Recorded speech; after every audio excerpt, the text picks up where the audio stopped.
Fala pessoal, beleza? Vídeozão rápido aqui do canal Na Garagem, só para mostrar uma dica para vocês. Tô aqui com o C4 sem as rodas, né?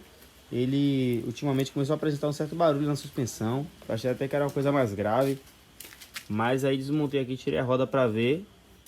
Aparentemente a suspensão tá tudo ok, só que é o que eu descobri, ó. A pista de freio tá totalmente solta. Provavelmente o antigo dono fez algum serviço no carro e o mecânico desmontou e acabou esquecendo de colocar os parafusos. E aí tá aqui a pista toda solta. Isso que tá fazendo barulho. Quando eu passava em pista irregular com remendo, fazia esse barulho aqui, ó. Quando o carro balançava. Aí o que é que eu fiz? Tirei o outro lado, tirei a outra roda aqui, só para pegar o parafuso, ver a medida certinha. O parafuso original é esse aqui, ó.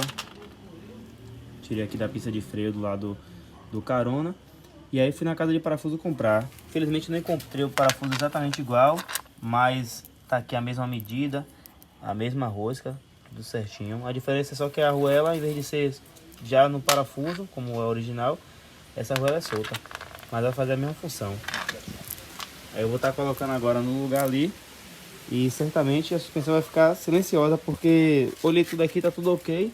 Só isso aqui mesmo que tá solto. Pronto pessoal, acabei de apertar aqui os dois parafusos, um aqui em cima e outro aqui embaixo. A pinça tá firme, não faz barulho nenhum, não balança, não chacoalha. E eu tenho certeza que vai ficar silenciosa agora a suspensão. Fica a dica, né? Qualquer barulho na suspensão, dá uma verificada aí, geral. E olha também essa pinça, que algum mecânico aí vai trocar pastilha, vai trocar qualquer peça. Precisa tirar a pinça, acaba esquecendo de botar o parafuso. No meu caso aconteceu o seguinte, tem um vídeo no canal aí, que foi o último postado, onde eu pago para trocar o coxinho do amortecedor. Esse carro aqui, quando eu comprei, ele veio com barulho. Quando eu passava em quebra-mola e tal, fazia um barulho. Era o coxinho do amortecedor que estava estragado. Porém eu fiz o serviço e melhorou, diminuiu o barulho. Porém continuou um barulho de ferro com ferro, que foi exatamente o barulho que eu mostrei no início do vídeo aqui, quando eu balançava a pinça.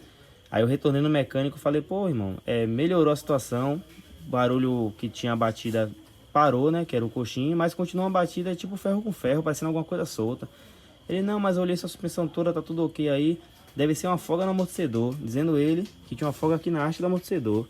Mas pra mim foi só desculpa, porque ele não sabia o que era. E aí fui desmontar aqui e descobri que a pinça tava solta, sem os dois parafusos. Algo até perigoso, né? Então fica essa dica. Tá com barulho de ferro com ferro, alguma coisa chacoalhando? Verifica como é que tá a pinça do freio. Pode estar sem parafuso, como foi meu caso. Ou simplesmente pode estar folgado, que alguém esqueceu de apertar. Valeu galera, esse foi um vídeo. Forte abraço e até o próximo.